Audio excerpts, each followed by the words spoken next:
ومن أحسن قولا ممن دعا إلى الله وعمل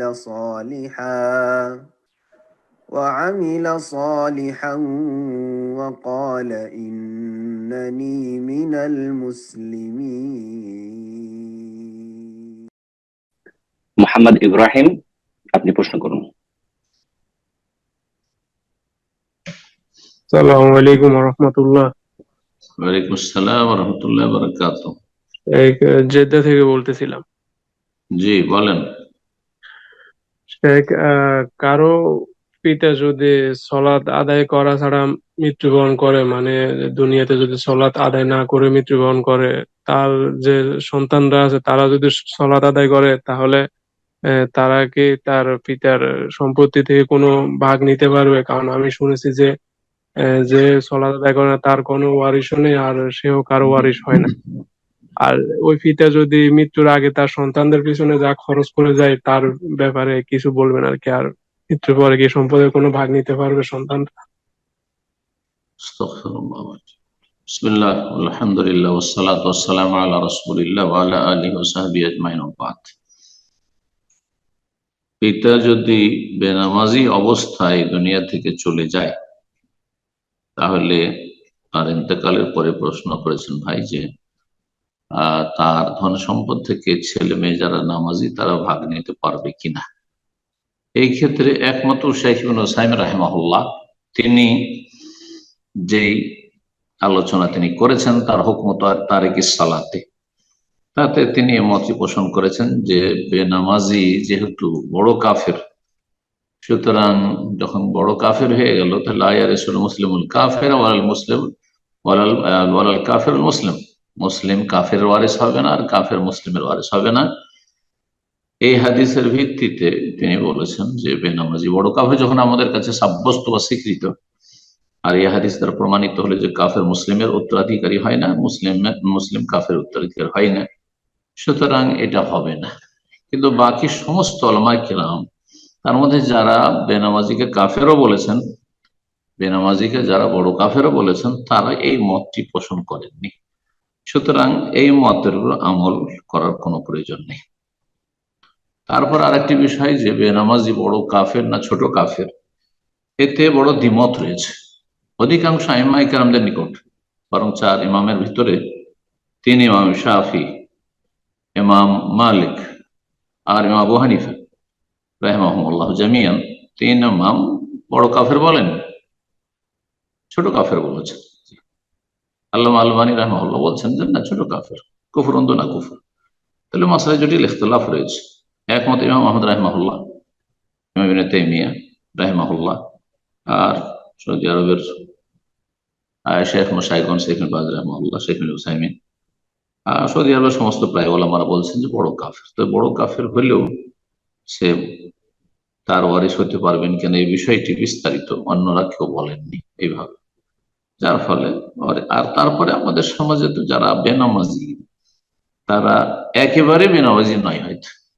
এই যে বাবা, বেনামাজি কাকে বলছেন? বেনামাজি দুই রকম। এক হচ্ছে যারা আধা নামাজি তারাও বেনামাজি, আর এক হচ্ছে টোটালি নামাজ পড়ে না। তো যারা আধা নামাজি, 3 ওয়াক্ত পড়ে, 4 ওয়াক্ত পড়ে, কোনোদিন পুরা পড়ে কোনোদিন পড়ে না, এরা বড় কাফের কিনা এই নিয়ে যারা কাফের বলেছেন তারাও দুটো মতে বিভক্ত হয়েছে। তাদের অনেকে বলছেন না, তাকে কাফের বলা যায়, বড় কাফের বলা যায়। তাহলে বড় কাফের কে তাদের কাছে, বা কারা? যারা একেবারে সালাত আদায় করে না, একেবারে সালাত 5 ওয়াক্ত মোটে আদায় করে না কোনোদিন, কাফের। এই জন্য এই মসলা জিজ্ঞাসা করে আর তারপরে এর উপরে আমল কোনো যুগ হয়নি, এর উপরে আমল কোনো যুগ হয়নি। 1400 বছরের ইতিহাসে মুসলিম শাসন আমলে যে বেনামাজি কেউ যদি সাব্যস্ত হয়েছে, নামাজকে যে অস্বীকার করেন সেটা মুরতাদ, এতে কোনো সন্দেহ নেই। কিন্তু নামাজকে অস্বীকার করেনি, পড়ছি, ভুল করছি, দোয়া করবেন হুজুর, যেমন আমাদের দেশের বেনামাজিদের অবস্থা। তো এইরকম কোনো বাস্তবায়ন হয়নি ইসলামী শাসন আমলে যে বেনামাজিকে ওয়ারিস বানানো যাবে না, বা বেনামাজির ওয়ারিস হবে না নামাজি ছেলে মেয়েরা। আশা করি বিষয়টি বুঝছেন। আল্লাহ হেফাজত করুন এরকম পরিস্থিতিতে। এরপর যে প্রশ্ন করবেন আব্দুল্লাহ, আপনি প্রশ্ন করুন। আসসালামু আলাইকুম ওয়া রাহমাতুল্লাহ। ওয়ালাইকুম আসসালাম ওয়া রাহমাতুল্লাহি ওয়া বারাকাতুহু। সম্মানিত শাহেখ, আমি পাবনা বাংলাদেশ থেকে বলছি। বলেন। শাহেখ, আমার প্রশ্ন হচ্ছে, ছেলে বাচ্চার পেশাব আমরা শুনেছি যে যদি কাপড়ে লাগে তো ওই জায়গায় পানি ছিটা দিলে পবিত্র হয়ে যায়। তো আমার প্রশ্নটা হচ্ছে, অনেক সময় দেখা যায় যে, বা বেশিরভাগ সময় পেশাবটা যদি কাপড়ে লাগে সেই সাথে পেশাবটা গায়েও লেগে যায়, তাহলে সেই ক্ষেত্রে একজন মা বা একজন পিতা কি করবে সালাত আদায় করার জন্য? তার কি শরীরের ওই জায়গাটা ধুতে হবে নাকি ওইভাবেই সালাত আদায় করবে? জি, জাযাকাল্লাহ খায়ের।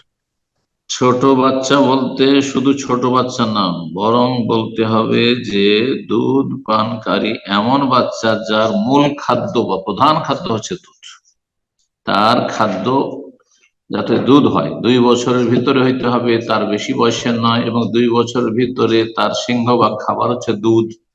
হ্যাঁ, আর সামান্য হয়তো এদিক সেদিক হয়তো কেউ কোনো সময় 2-4টি ভাত কেউ মুখে দিয়ে দিল, সেটা খাবার নয় আসলে, বা একটু সেরেলাক কোনো সময় দিনে একবার দিয়ে দিল, দুবার দিল, কিন্তু মূল খাবার হচ্ছে তার সারাদিনে বারবার দুধ। কিন্তু যদি তার অধিকাংশ খাবার হয়ে যায়, ধরেন সেরেলাক, বেবি ফুড, অন্যান্য আরো ফুড, আর সামান্য হয়তো একটু দুধ দুধ খাচ্ছে বা দুধ পাচ্ছে, তাহলে তখন অবশ্যই অবশ্যই এই ক্ষেত্রে পানি ছিটানো যথেষ্ট নয় ছেলে সন্তানের। জি, ছেলে সন্তান মেয়ে সন্তানের পার্থক্য আছে কিনা এ নিয়ে ইখতিলাফ রয়েছে। হানাফি মাযহাবে কোনো পার্থক্য নেই, কিন্তু অন্যদের কাছে যেহেতু হাদিস রয়েছে, ইউরাশ্য মিন বাউলিল গোলামে ওয়ায়ুগসাল মিন বাউলিল জারিয়া, যদি বালক হয়, শিশু, আর দুধ পানকারী হয়, অন্য রিওয়ায়েতে রয়েছে, তাহলে পানি ছিটিয়ে দেওয়াই যথেষ্ট সেই পেশাবের ওপর, সে কাপড়ে। ওয়ায়ুগসাল মিন বাউলিল জারিয়া, আর যদি কন্যা সন্তান হয় এই দুধ পানের অবস্থায় আর পেশাব করে, তাহলে ধুইতে হবে। এখান থেকে অনেকে আবার ভুল বোঝেন সাধারণ মানুষরা, যে ছেলেদের পেশাব মনে হয় পাক। না, ছেলে হোক আর মেয়ে হোক, পেশাব না পাক, পেশাব না পাক। শরীয়তে শুধু এই নাপাকি দূরীকরণের ক্ষেত্রে পদ্ধতিতে পার্থক্য রয়েছে। মেয়েদের পেশাবের ক্ষেত্রে ধুইতে বলা হয়েছে, কারণ ধোয়াটা সহজ, সেই জন্য। ছেলেদের পেশাব সাধারণত এমন ভাবে বেরিয়ে আসে যে গোটা কাপড়ে ছিটে যেতে পারে, যেটা ধুলে গোটা কাপড়টাই ধুইতে হবে। অনেকের কাছে হয়তো গোটা কাপড় ধুলে তো ভেজা কাপড়ে থাকতে হবে, একটি কাপড়ে সাহাবায়ে কেরাম জীবনযাপন করতেন। সেই জন্য দিন সহজ, তাই সহজ করা হয়েছে যে এখানে পানি ছিটিয়ে দাও, তাতে পাক হয়ে যাবে, পানি ছিটিয়ে দাও, তাতে পাক হয়ে যাবে। কিন্তু এর মানে এই নয় যে ছেলেদের পেশাব পাক, কখনো নয়। তো আশা করি বিষয়টা বুঝতে পেরেছেন। হ্যাঁ, বাকি আপনার প্রশ্ন যে শুধু অনেক সময় তো শুধু এরকম হয় যে শুধু কাপড়ে তো লাগেনি পেশাব, পেশাব গায়ে লেগেছে। হ্যাঁ, যেখানে বসেছিল প্রাণে লেগেছে, পায়ে লেগেছে, বা পেটে লেগেছে, গায়ে লেগেছে, তাহলে কি করতে হবে? না, শরীরে কি আর ছিটিয়ে দেওয়া যথেষ্ট হবে? না, মোটেই না, শরীর ধুইতে হবে, শরীর ধুইতে হবে। কাপড়ের ক্ষেত্রে ধোয়ার কথার ক্ষেত্রে ছাড় দেওয়া হয়েছে যে ছিটিয়ে নেওয়া যথেষ্ট, এই জন্য যে কাপড় হয়তো আমরা একটা থাকতে পারি, একটি কাপড় আছে, দুটো কাপড় কারো আছে, কিন্তু একটা ভিজিয়ে দিয়েছে, একবার পুরো ভিজিয়ে গোসল করেছে, আর একটি একটি কাপড় ছিল, সেটা তো বাচ্চা পেশাব করে দিয়েছে। এখন সে কি করে থাকবে, আর কি করে সালাত আদায় করবে? সালাত আদায় করতে হবে পোশাকে। কিন্তু যাদের পোশাক আছে, যাদের পোশাক আছে, এটাও আমাদেরকে মনে রাখতে হবে। আজকাল অধিকাংশ মানুষের 10-20টা পোশাক আছে, অনেক পোশাক আছে, কমপক্ষে 4টা-5টা আছে। পোশাক যেখানে আছে, আর সে পেশাবের পোশাক নিয়ে একটু পানি ছিটিয়ে ওতেই কেন সালাত আদায় করে? হ্যাঁ, ধরেন এমন জায়গায় আছেন সেখানে এখন আর পরিবর্তন করা সম্ভব নয়, জামাত শুরু হয়ে গেছে, তাতে জামাত ধরে পানি ছিটিয়ে নিল, সেটা ভিন্ন বিষয়। গায়ে লাগলে ধুইতে হবে, কারণ ছেলেদের পেশাবও নাপাক। এটা হচ্ছে আপনার শেষ, আপনার আসল প্রশ্নের উত্তর। আল্লাহ তাআলা আলাম। জাযাকাল্লাহ খায়ের। এরপর যা প্রশ্ন করবেন শামীম, আপনি প্রশ্ন করুন।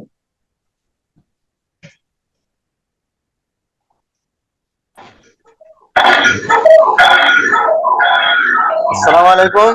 ওয়ালাইকুম আসসালাম ওয়া রাহমাতুল্লাহ। জি, সম্মানিত শাহেখ, আমি আওয়াজ ঠিক করেন। হ্যালো, গাইড করেন সময়। এই সৌমেন্দ্র শেখ, আমি নোটা থেকে মেটাব্রুজ থেকে বলছি, কলকাতা। জি জি বলেন।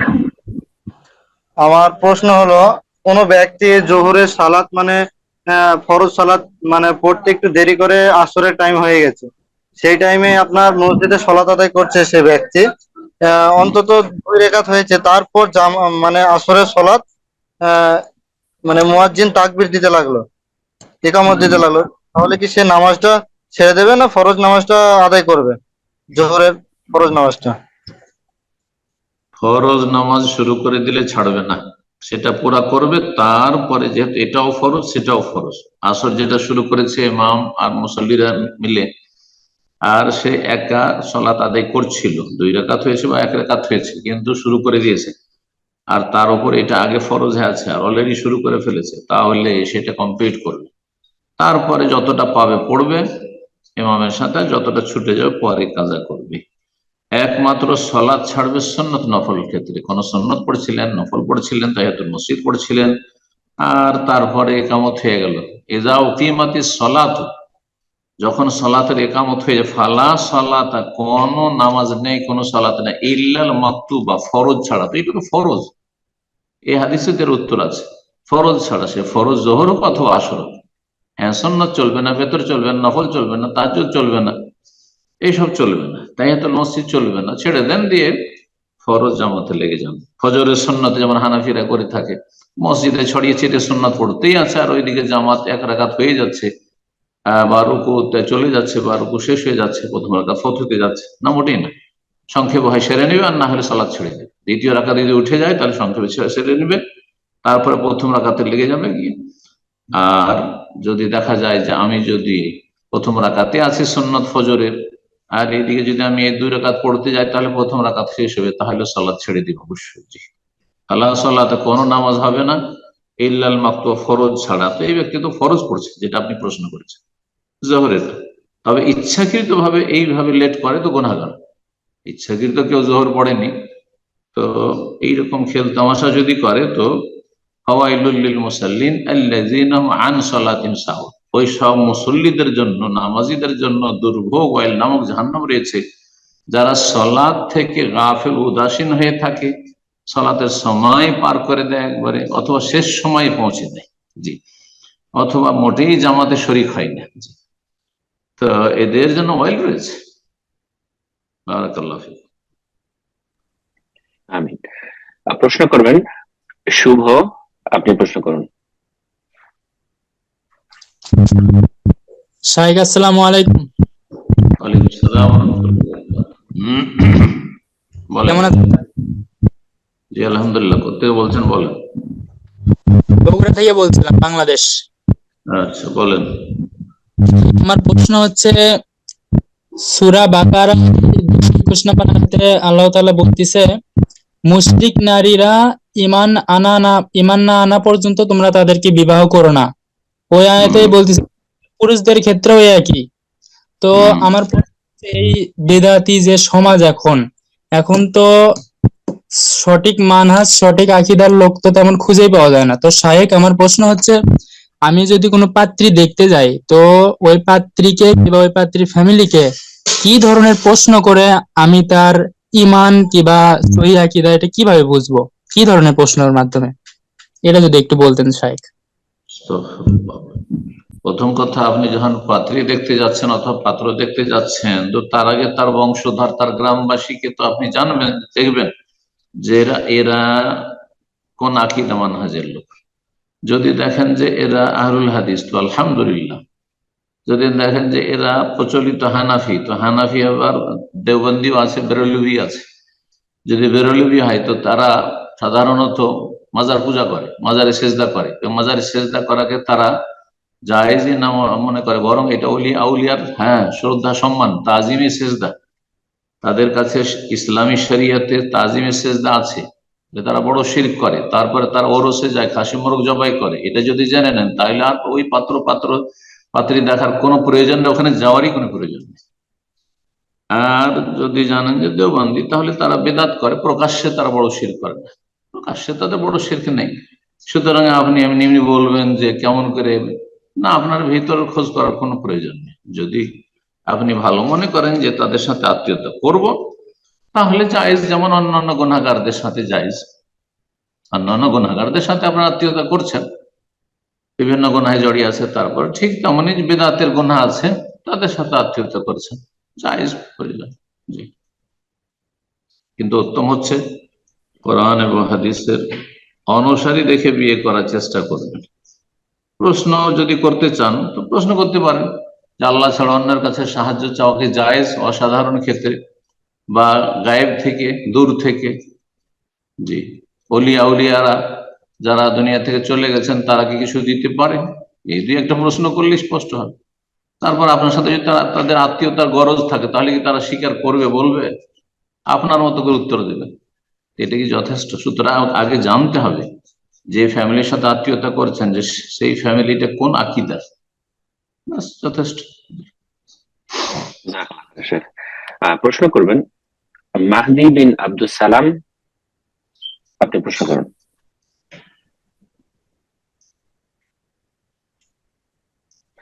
জি, মাহদি বিন আব্দুল সালাম, আপনার ফোনটা আনমিউট হয়েছিল, আপনি আবার মিউট করেছেন, আনমিউট করে নিন, প্রশ্ন করুন।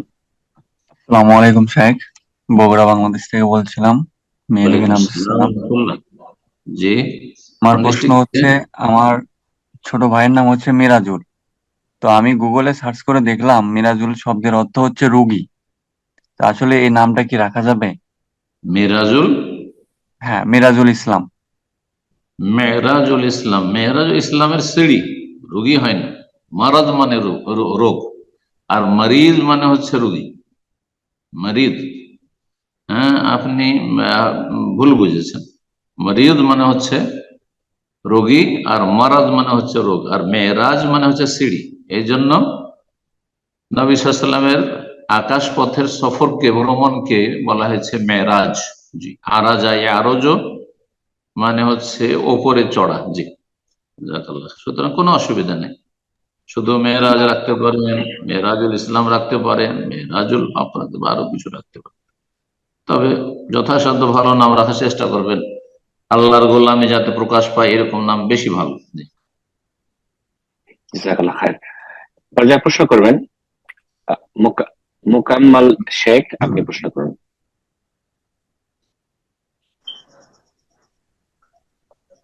আসসালামু আলাইকুম ওয়া রাহমাতুল্লাহ। ওয়ালাইকুম আসসালাম ওয়া রাহমাতুল্লাহি ওয়া বারাকাতুহু। জি, কেমন আছেন সম্মানিত শেখ? আলহামদুলিল্লাহ। বলেন, কোথেকে বলছেন? ঝাড়খণ্ড পাকুড় থেকে বলছি। মাশাআল্লাহ, বলেন, প্রশ্ন বলেন। বর্তমানে চেন্নাই কাজের উদ্দেশ্যে এসেছি। আল্লাহ সহজ করে। তারপরে আমরা যে মসজিদে সালাত আদায় করি, সেই মসজিদে মাজার আছে, মানে মসজিদে ঢুকতেই মানে ডান সাইডে মাজার আর বাম সাইডে মসজিদ। মসজিদের ভিতরে না বাইরে? মসজিদের ভিতরেই মাজারের ঘর আছে আর পাশে মসজিদ। কিন্তু এই জায়গা থেকে সালাত আদায় করা যাবে? মাজার মসজিদের প্রাচীরের বাইরে? মানে মসজিদের রাস্তাতে ঢুকে মানে ডান সাইডে আছে মসজিদ। আরে ভাই, মসজিদের ভিতরে, মসজিদের, আমার প্রশ্নের উত্তর দেন, মসজিদের বিল্ডিং এর ভিতরে না মসজিদের প্রাচীরের দেওয়ালের বাইরে? মসজিদের ভিতরে। মসজিদের ভিতরে সালাত হবে না, মসজিদ নামাজ জায়েজ না। দেওয়ালের বাইরে, মসজিদের যে চারিদিকে দেয়াল আছে, দেয়ালের বাইরে যদি হয় আর মসজিদ সংলগ্ন হয় তবু সালাত হয়ে যাবে, কারণ তার মসজিদের সাথে সম্পর্ক নাই কোন। জি, যদিও আপত্তি করে এরকম ভাবে কবর তৈরি করা মসজিদের কাছে কাছে। আর কোন প্রশ্ন এই মর্মে আর কিছু জিজ্ঞাসা আছে? জি, মোকাম্মল শেখ, আপনি ফোনটা আনমিউট করে নিন। জি, আমার মানে আরেকটা ছিল, মানে এখনো মানে এই এলাকাতে মসজিদ নাই, কোনটা মসজিদ নাই, একটাই মসজিদ আছে। তো জুম্মা তো করা যাবে না, আমরা বেশিরভাগ একটা জুম্মা করার চেষ্টা করি ওই মসজিদে, তো দূরেই আছে মসজিদটা, চেষ্টা করি কিন্তু যাই না। কত দূরে আছে? এই করে 15 থেকে 10 মিনিট হাঁটতে হবে, যেতে হবে হেঁটে। 10 মিনিট হেঁটে আমরা নামাজ পড়েছি মদিনা ইউনিভার্সিটির ভিতরে। আমরা 8 নম্বর হোস্টেল থেকে সালাতে আসতাম, আমি নিজে 10 মিনিট স্পিডে হেঁটে আসলে 8 মিনিট লাগতো, 5 ওয়াক্ত সালাত পড়েছি। 10 থেকে 15 মিনিট 5 ওয়াক্ত সালাতে যেতে হবে, আজান শোনা যাবে। বিনা মাইকে আজান যদি হয় 10 মিনিটের দূরত্বে, তাহলে আজান শোনা যাবে। সুতরাং আপনাদেরকে 5 ওয়াক্ত জামাতে যেতে হবে আর জুমাতেও যেতে হবে। জি, চেষ্টা করবেন। ডিউটির সময় যদি সম্ভব না হয়, তো যারা আছেন ডিউটিতে তারা মিলে সেখানে জামাত করে নেবেন। আর এই কবর যেখানে আছে মসজিদের ভিতরে, এইরকম মসজিদে কোনো মতে সালাত পড়া যায় না, হবে না, বাদ। জাজাকাল্লাহ খায়ের। এরপর যা প্রশ্ন নেব, প্রশ্ন করবেন আব্দুল্লাহ, আপনি প্রশ্ন করুন।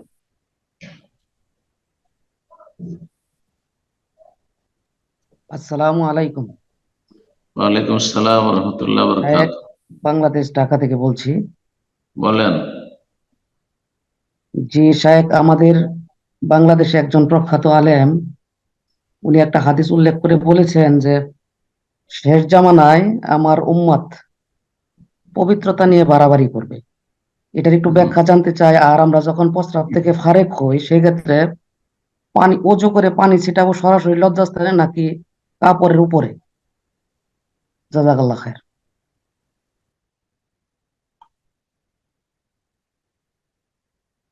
হাদিস উল্লেখ করেছেন জনৈক আলেম যে কিয়ামতের আগে একদল হবে যারা বাড়াবাড়ি করবে পবিত্রতার ক্ষেত্রে, ইয়াতাদুনা ফিত তাহুর, পবিত্রতা ওযু গোসলের ক্ষেত্রে বাড়াবাড়ি করবে। হ্যাঁ, বাড়াবাড়ি সবসময় আছে, ছাড়াছাড়িও যেমন আছে। মানব জাতি সবসময় 3 ভাগে বিভক্ত হয়েছে: চরমপন্থী, কট্টরপন্থী, শিথিলপন্থী আর মধ্যমপন্থী। মধ্যমপন্থা হচ্ছে ইসলাম, আর মধ্যমপন্থীরা হচ্ছে আহ, সঠিক আদর্শ আকীদা মানহাজের অনুসারী মুসলিম। জি, ইসলাম হচ্ছে মধ্যমপন্থা, দ্বীনে ওয়াসাত।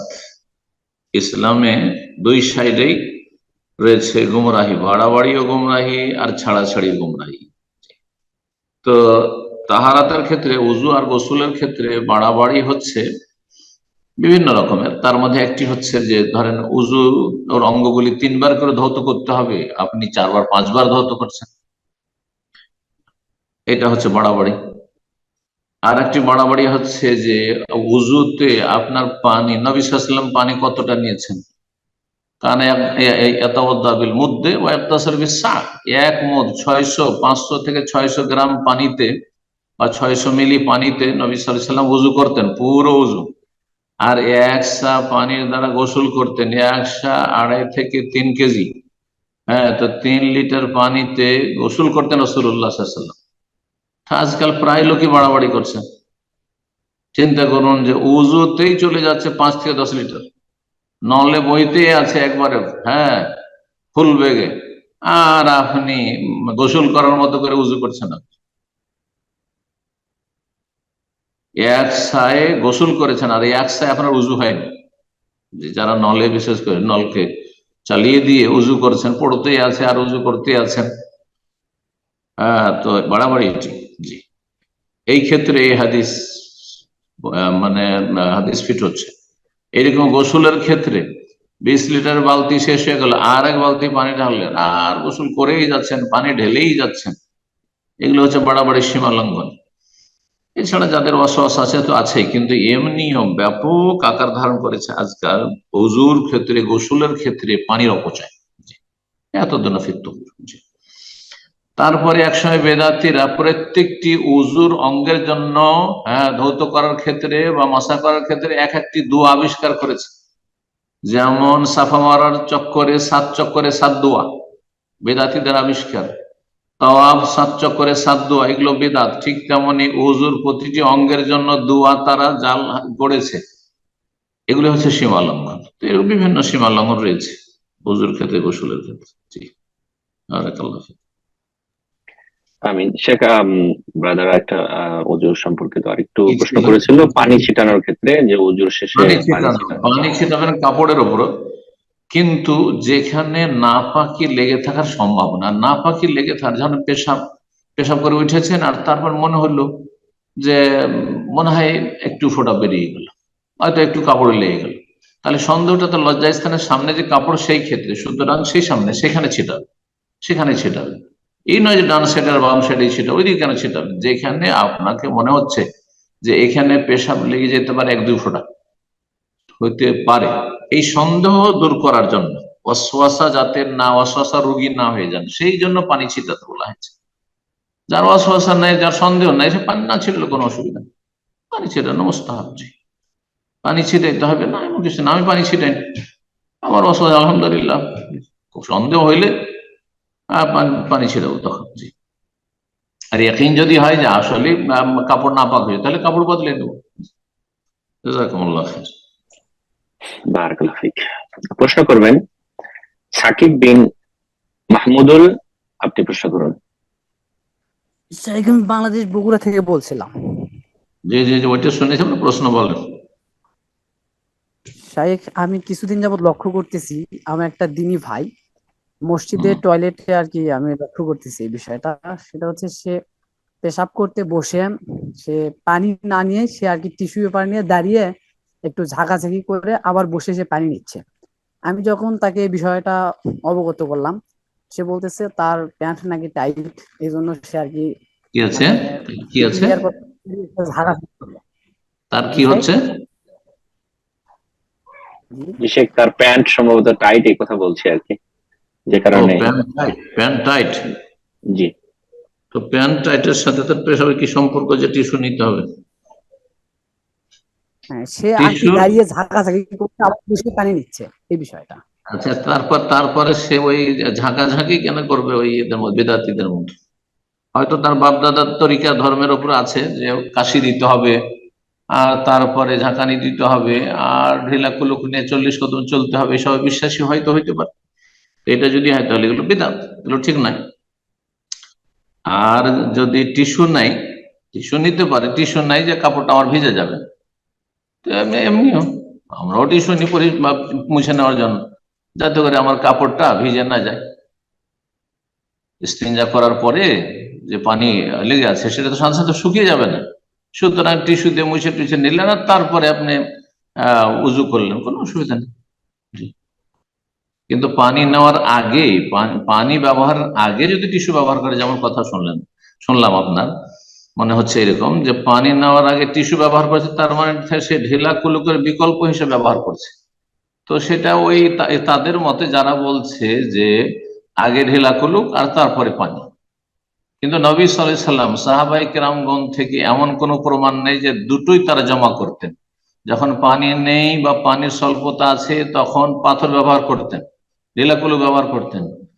আর যখন পানি আছে তখন শুধু পানি ব্যবহার করতেন, ঢিলা কুলুক আর পানি দুটো ব্যবহার করছেন ইস্তেঞ্জা করার জন্য। এইরকম কোন সহি হাদিস নেই। একটি হাদিস রয়েছে কোবাবাসীদের সম্পর্কে, সেই হাদিসটি জয়ীফ, দুর্বল। সুতরাং এই আমলটি সহি নয়, এই আমল করা বাড়াবাড়ি, এটাও বাড়াবাড়ি পবিত্রতা অর্জনের ক্ষেত্রে। জি, যে ঢিলা কুলুকে ব্যবহার করবে আবার তারপরে আপনার সেটা যদি দিন মনে করে করে, তবে কারো হয়তো তরল পায়খানা আছে আর সেটা একটু হালকা করে নিয়ে আমি ঢিলা কুলুক পাথর ব্যবহার করি আর তারপর তখন ধুইব, সেটা ভিন্ন বিষয়, মাঝে মধ্যে কখন। জি, জাযাকাল্লাহ খাইর। বারাকাল্লাহ ফিক। প্রশ্ন করবেন সুলতানা নাসরিন, আপনি প্রশ্ন করুন। আসসালামু আলাইকুম ওয়া রাহমাতুল্লাহি ওয়া বারাকাতুহু। ওয়ালাইকুম আসসালাম সম্মানিত ওয়া রাহমাতুল্লাহি ওয়া বারাকাতুহু। জি বলেন। জি, বাংলাদেশ থেকে বলছি।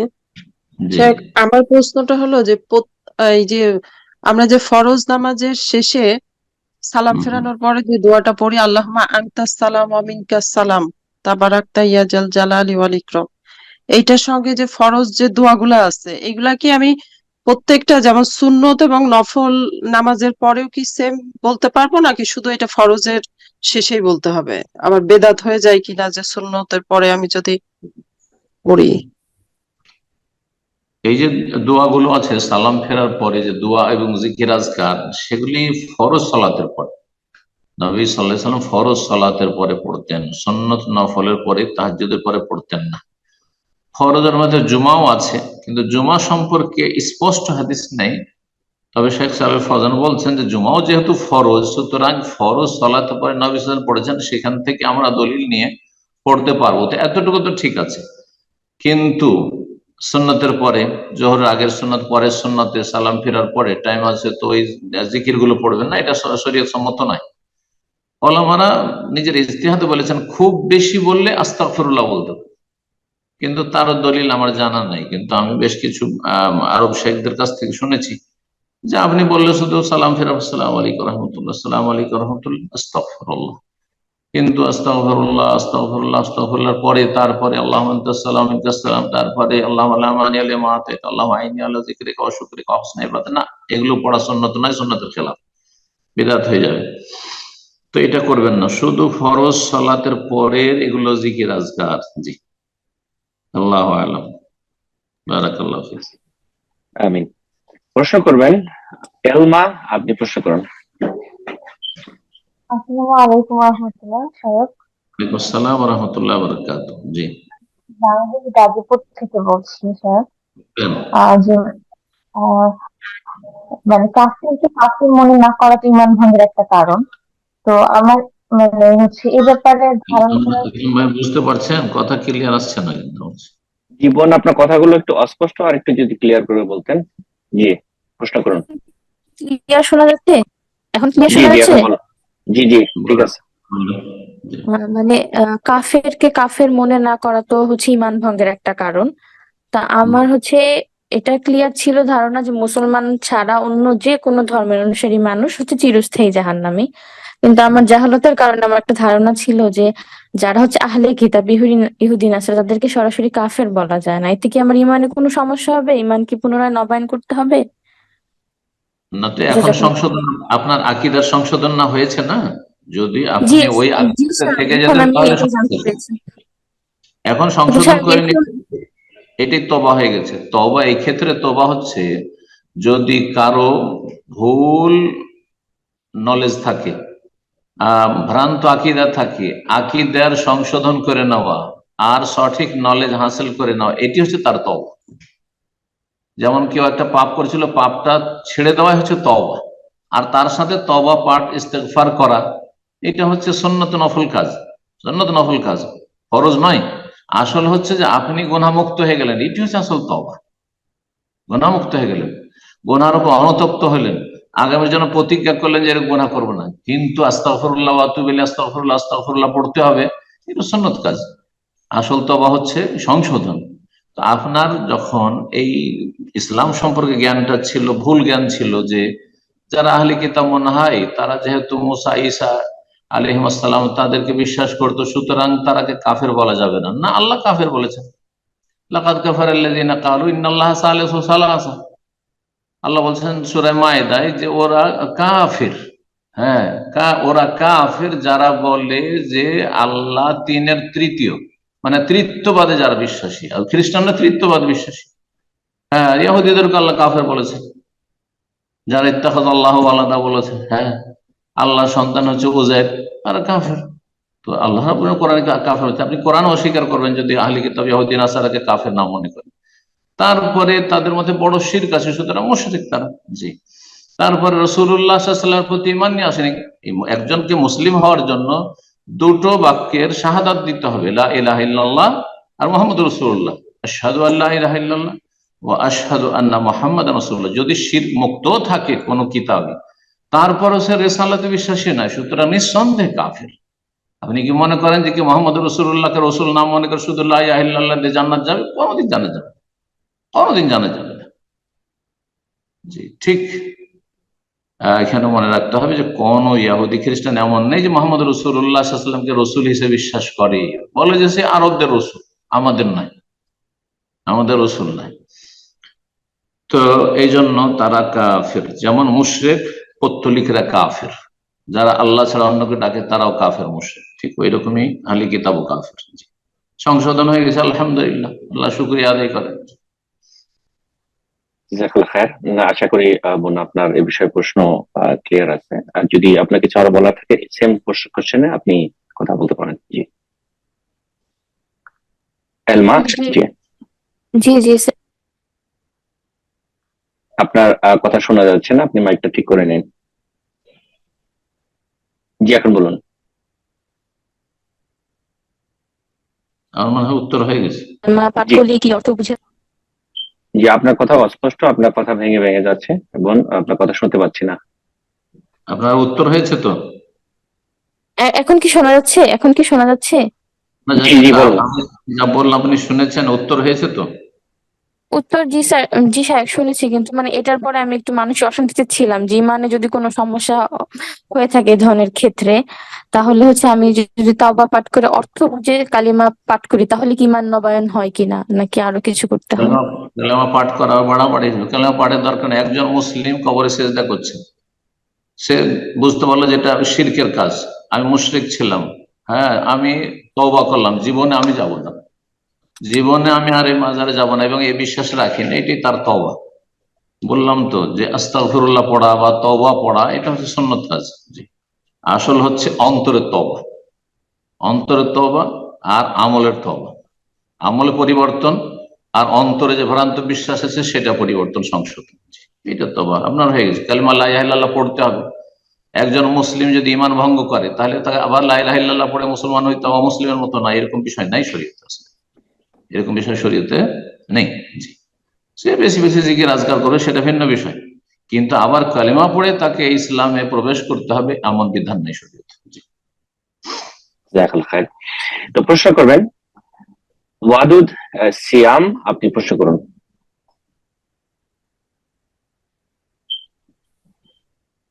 জি, ওয়াদুদ আসসালামু সিয়াম। আলাইকুম সাহেব, আমি বাংলাদেশ থেকে সাভার ঢাকা থেকে বলতেছি। ওয়ালাইকুম আসসালাম ওয়া রাহমাতুল্লাহি ওয়া বারাকাতুহু। জি বলেন। শাইখ, সাহস কোনো কারণে যদি সাহসের দেওয়া লাগে, কিন্তু সাহসের দিতে যদি ভুলে যাই তাহলে কি করা লাগবে? সহসিজদা ভুলে গেছেন আর মুসাল্লায় বসে আছেন, তাহলে দিয়ে নেন। আর সহসিজদা ভুলে গেছেন আর তারপরে আপনি মসজিদে বেরিয়ে বাজারে চলে গেছেন অথবা বাসায় চলে গেছেন, তাহলে আপনার সহসিজদা মাফ, ইনশাআল্লাহ সালাত হয়ে যাবে। জাযাকাল্লাহ খাইর। প্রশ্ন করবেন তানিয়া, আপনি প্রশ্ন করুন।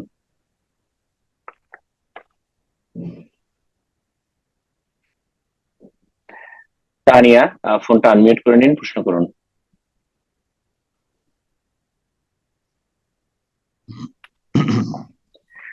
তারপরে যে আমরা একজনকে সুযোগ করে দিয়েছি, প্রশ্ন করবেন শহীদুল ইসলাম MSD, আপনি প্রশ্ন করুন।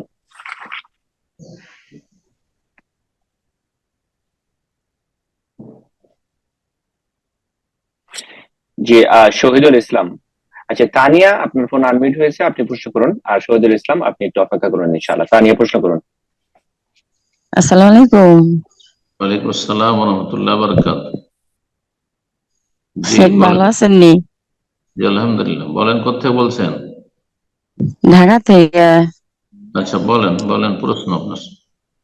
শেখ, আমার ওই যে আমার কাছে একজন কিছু টাকা পাইতো, কিন্তু তার টাকা পরিশোধ আমি না কইরা আমি অন্য একটা কাজ করতে চাইছিলাম, কিন্তু এই কাজটা আমার পূর্ণ হয় নাই, কিন্তু টাকার বছর খানি পুরো হয়ে গেছে, মানে আমার জাকাত দিতে হইব?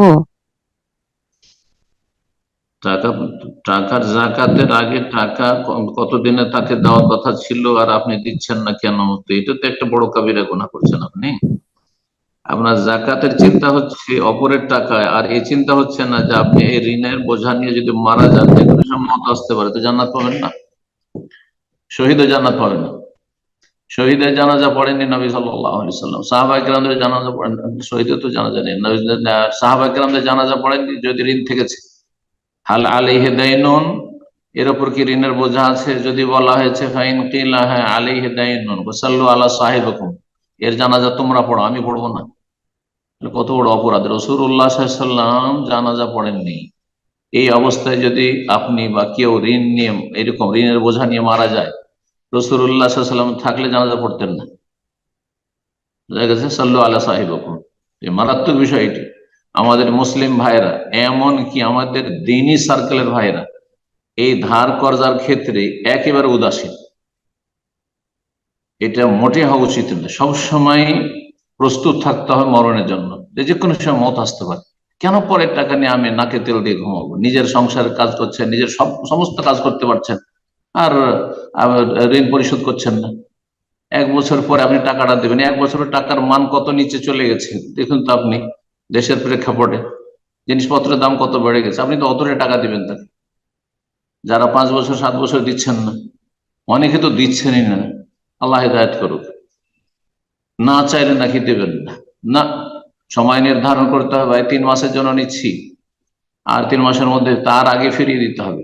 আহসানুকুম আহসানুকুম কাদাআন, যারা পরিশোধ করে সুন্দরভাবে পরিশোধ করা হচ্ছে যে আপনি সময়ের আগে দিয়ে দেবেন, তাড়াতাড়ি চাওয়ার আগে দিয়ে দেবেন। তারপরে আপনার এইভাবে ধার নেওয়া আসলে শরীয় সম্মত নয়। শরীয় সম্মত হচ্ছে যে আপনার আনলিমিটেড ধার নাই, সময় লিমিট করে দিতে হবে, এতদিনের জন্য নিচ্ছি, হ্যাঁ এতদিনের মধ্যে দিয়ে দেবো, এত তারিখের মধ্যে দিয়ে দেবো ইত্যাদি, আর তার আগে আগে দিয়ে দেওয়ার চেষ্টা করতে। আল্লাহ তৌফিক দান করে। যাকাত দেবেন ওই ব্যক্তি যিনি পয়সার মালিক, আপনি পয়সার মালিক না। তবে এটা আপনার টাকা, আপনার কাছে জমা আছে 1 বছর ধরে, যদি থাকে আপনার টাকার যাকাত দেবেন। আর বাকি ঋণ যিনি দিয়েছেন তিনি যদি আপনাকে দিয়ে থাকেন 2 বছরের জন্য, 1 বছরের জন্য তোমাকে দিয়ে দিলাম ঋণ, তাহলে সে যাকাত দিয়ে যাবে, কারণ সে আপনাকে বলে রেখেছে যে 1 বছর তোমাকে দিয়ে রাখলাম। কিন্তু সে দিয়েছে 6 মাসের জন্য, আর তারপরে চাইছে আপনি দিচ্ছেন আর নিজের কাজ করছেন, তাহলে সেই ক্ষেত্রে ওই ব্যক্তিকে যাকাত দিতে হবে যখন সে ঋণের টাকাটা পাবে, পেমেন্ট পাবে, তখন 1 বছরের যাকাত দেবে। আশা করি বুঝতে পেরেছেন। আপনি এই টাকার মালিক, আর টাকা আপনার কাছে গুচ্ছিত আছে, আর সেই টাকার আয়ু হয়ে গেছে 1 বছর, তাহলে আপনি যাকাত দেবেন, তাহলে তাতে আপনি যাকাত দেবেন। জি, জাযাকাল্লাহ খায়ের। তো এ পর্যায়ে আমরা প্রশ্ন নেব। প্রশ্ন করবেন শহীদুল ইসলাম, MSD। আর আজকের প্রোগ্রামের সর্বশেষ প্রশ্ন হবে হয়তো এটা, কারণ 12টা 40 হয়ে গেছে, এখানে সেটা আশা করা যায় একটু লাস্ট প্রশ্ন ইনশাআল্লাহ, এর মাধ্যমে হয়তো আজকের প্রোগ্রাম আমাদের শেষ হয়ে যাবে। যারা হয়তো হ্যান্ড রেজ করার পরেও আপনারা আজকে প্রশ্ন করতে পারলেন না, ইনশাআল্লাহ আগামী সপ্তাহে আপনারা শুরুতে জুমে প্রোগ্রামে যুক্ত হয়ে ইনশাআল্লাহ হ্যান্ড রেজ করবেন, আপনাদের প্রশ্নগুলো আগামী সপ্তাহে নেওয়ার চেষ্টা করবেন ইনশাআল্লাহ। তো প্রশ্ন করবেন শহীদুল ইসলাম, MSD। আপনি প্রশ্ন করুন।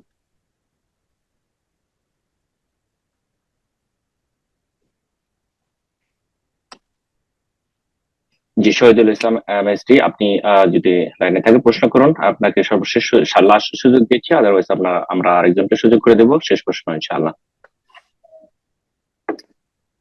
ওকে, ইনশাআল্লাহ আমরা আরেকজনকে সুযোগ করে দিচ্ছি। প্রশ্ন করবেন শাহরিয়ার নোমান, আপনি প্রশ্ন করুন।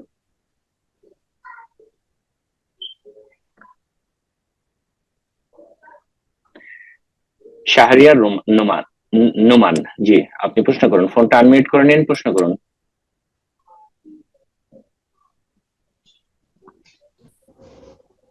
জি শহীদুল ইসলাম, আপনার ফোনটা আনমিউট হয়েছে, আমি জানি না হয়তো সিস্টেমের প্রবলেম হচ্ছিল। আপনি প্রশ্ন করুন।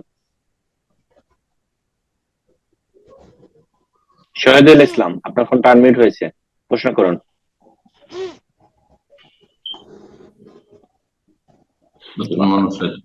তো মনে হয় নতুন মানুষ হতে পারে, তো ইনশাআল্লাহ আমরা সে আরেকজনকে সুযোগ করে দেবো ইনশাআল্লাহ শেষ প্রশ্নের জন্য ইনশাআল্লাহ। আচ্ছা, সর্বশেষ প্রশ্ন, তো আমরা আরেকজনকে সুযোগ করে দিই। বিনতে রাহিম, জি আপনি প্রশ্ন করুন। আসসালামু আলাইকুম। ওয়ালাইকুম আসসালাম ওয়া রাহমাতুল্লাহি ওয়া বারাকাতুহু। জি বলেন। শেখ, আমার আজকে একটু 2টা প্রশ্ন আছে, একটা ঋণ এবং সালাত নিয়ে, সুযোগ করে দেওয়া হবে আজকে? কোথা থেকে বলছেন? আর চাঁপাইনবাবগঞ্জ থেকে বলতেছি। আচ্ছা, দুটো বলতে ভুলে যাবো তখন প্রশ্ন। আচ্ছা ঠিক আছে, বলেন। এক বোনের হচ্ছে যে পরীক্ষা দুপুর 2টা থেকে 5টা পর্যন্ত, মানে মোট 3 ঘন্টা এক্সাম। তো এখন আসরের ওয়াক্ত শেষ, তো 5টায় শেষ হয়ে যায় এখানে, মানে বাকি যে সময়টা থাকে সেটা হচ্ছে আপনার মানে কি বলে, মানে নিষিদ্ধ সময়টা আর কি। তো তোর আবার একসাথে 3 ঘন্টার মধ্যে পূরণ করা সম্ভব হয় না। তো এই ক্ষেত্রে কি তার জন্য জোহরের ওয়াক্তে আসরের নামাজ পড়া আদায় করাটা জায়েজ হবে কিনা, যদি তাকে সালাতের সুযোগ করে না দেয় টিচাররা, বা ওরকম সুযোগ হয়ও না আসলে, তো আসরের জোহরের টাইমে আসরের সালাতটা আদায় করতে পারবে কিনা? জোহরের সময় আদায় করে নেবে, জোহরের সময় আদায় করে নেবে। এই ক্ষেত্রে যদি দেখা যায় যে সূর্য ডুবতে যাচ্ছে, মাত্র আধা ঘন্টা 20 মিনিট থাকছে, অপছন্দের সময় চলে যাচ্ছে, ইজতেরারি সময় চলে যাচ্ছে, তাহলে যেহেতু দুটোর সময় পরীক্ষা শুরু হচ্ছে, তার আগে জোহরের সময় সেই 12:30, 12টা, 1টা, যে সময় জোহর হয় ওই সময় আদায় করে নেবে। জি। শাইখ, ঋণের সেটা হচ্ছে যে আমি এক দোকানে কিছু টাকা বাকি রাখছিলাম, তো আমি ভাবছি এই কয়েকদিনে দিয়ে দিব, তো হঠাৎ করে আমাকে ওই এলাকা ছেড়ে এখানে চলে আসা লাগছে। তো এটা আমি আসলে ভাবিও নাই যে এত তাড়াতাড়ি আমি চলে আসবো। তো আমার হাতে সুযোগও ছিল না ওই সময় আর কি বাকিটা শোধ করার। তো এই ক্ষেত্রে আমি কি করব? মানে এটাকে অন্য কাউকে, ওনার হয়ে অন্য কাউকে সৎকার করলে হবে? মানে এই ক্ষেত্রে করণীয়টা কি? এটা যদি আপনার সাথে করতো কেউ, ওই ব্যক্তি আপনার কাছ থেকে কোনো কিছু নিয়েছে, টাকা পয়সা নিয়েছে, তারপর অন্য জায়গায় চলে যেত আর তারপরে দান করে দিত, আপনি মেনে নিতেন? মোটেই না। এটা যেহেতু আপনি তার দোকান চেনেন, আপনাকে যেতে হবে। যদি আপনি সশরীরে না যেতে পারেন, আপনি কাউকে ভাড়া দিয়ে, পয়সা দিয়ে পাঠাবেন, কারণ আপনি যেহেতু ত্রুটি করেছেন, সুতরাং আপনি গুনাহ থেকে মুক্ত হওয়ার জন্য, যদি মুক্ত হতে চান, তাহলে সেই টাকাটা দিয়ে কাউকে পাঠাবেন। আপনার ভাই বেরাদর, আত্মীয় স্বজন আছে, যে যাও এই টাকাটা অমুককে দিয়ে এসো, তোমাকে গাড়ি ভাড়া দিলাম বা তোমাকে যাওয়ার পারিশ্রমিক দিলাম। জি, এভাবে দিয়ে আসতে হবে। এই নয় যে এত সহজ বিষয় যে আমি তার নামে দান করে দেবো, হ্যাঁ, তার পক্ষ থেকে, আর তাতে মুক্ত হয়ে যাবে না, মোটেও মুক্ত হইতে পারবেন না। ইত্তাকুল্লাহ ফিদ্দাইন, ঋণের ক্ষেত্রে আল্লাহকে ভয় করুন। ঋণের ক্ষেত্রে খুবই অবহেলা মানুষের আমাদের দেশে। বারাকাল্লাহ ফিকুম। আশা করি দেশের মধ্যে আছে, এমন না যে বিদেশে সেখানকার আর ভিসা নেই, সেটা ভিন্ন বিষয়, হয় তখন নিরুপায়। হ্যাঁ, কিন্তু দেশের ভিতরে যেহেতু আছে, সুতরাং সেখানে পৌঁছাতে হবে টাকাটা। জি, বারাকাল্লাহ। আমিন। জাযাকাল্লাহ খাইরান শেখ, বারাকাল্লাহ ফিক। তো আজকে ইনশাআল্লাহ এখানে শেষ করব। জি, জাযাকুমুল্লাহ খাইর। দোয়া করি আল্লাহ রাব্বুল আলামিন যেন আমাদের সার্বিক কল্যাণ দান করেন। যেসব ভাই বোনেরা আমাদের সাথে থাকলেন, তাদের জন্য বিশেষভাবে দোয়া করি। আল্লাহ রাব্বুল আলামিন তাদের দিন দুনিয়ায় যেন বরকত দান করেন, ফরজ ওয়াজিবের হেফাজতের তৌফিক দান করেন, হারাম থেকে বেঁচে থাকা, নাজায়েজ থেকে বেঁচে থাকার তৌফিক দান করেন, নেক আমলের বেশি বেশি তৌফিক দান করেন। রব্বুল আলমের কাছে দোয়া করি আল্লাহ রব্বুল আলমীর সার্বিক কল্যাণ দান করেন, সমস্ত অনিষ্ট থেকে আল্লাহ হেফাজতে রাখেন। যে কোনো মুমিন মুমিনাত যেখানে আছেন, আল্লাহ তাদের হেফাজত করেন। মজলুমদের আল্লাহ সাহায্য করেন, জালেমকে আল্লাহ ধ্বংস করেন। আল্লাহ রব্বুল আলমিন আমাদের সমস্ত শার থেকে, ফাসাদ থেকে, ফিতনা থেকে আল্লাহ রব্বুল হেফাজতে রাখেন। রুজিতে আল্লাহর বরকত দান করেন, ছেলে মেয়েদের প্রতিপালন আল্লাহ রাব্বুল আলামিন সহজ করে দেন। আমাদের দ্বীনী ভাই বোনদের আল্লাহ রাব্বুল আলামিন আপনাদেরকে উত্তম জাযা, প্রতিদান দান করুন। ওয়া সাল্লাল্লাহু আলা নবিয়িনা মুহাম্মদ ওয়া আলা আলিহি ওয়া সাহবিহি আজমাইন।